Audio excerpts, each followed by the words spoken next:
I will never earn as much as my CEO.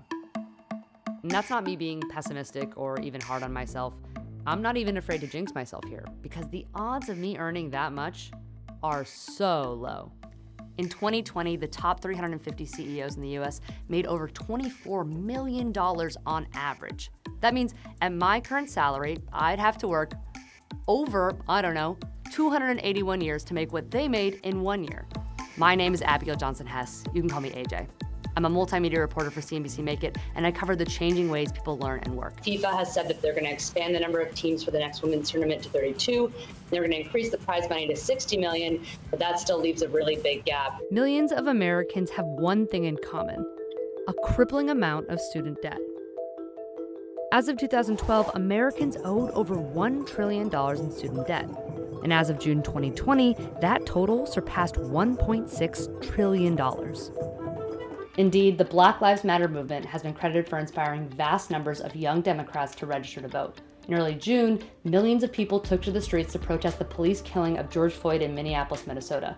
During the first half of that month, 1.1 million Americans registered to vote. A majority of them, Democrats. The U.S. unemployment rate is currently 7.9%.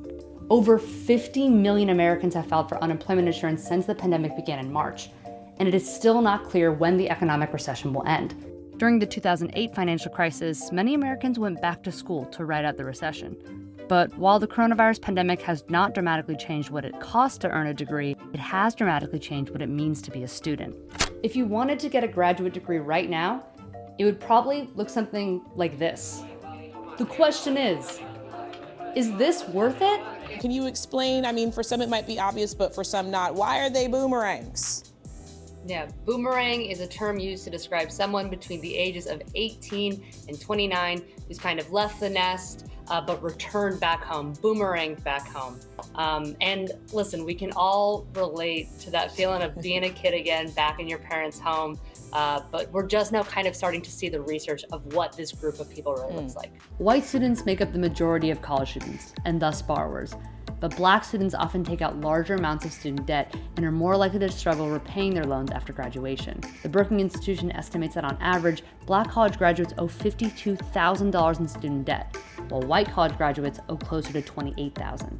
With that question answered, I return to my first claim about never being able to make as much as my CEO. But then there's the question of who student debt forgiveness would benefit. There are some economists who say that people with $10,000 of student debt are actually the most likely to go into default. I recently moved, but I'm currently thinking about whether or not I should unpack my formal wear for work.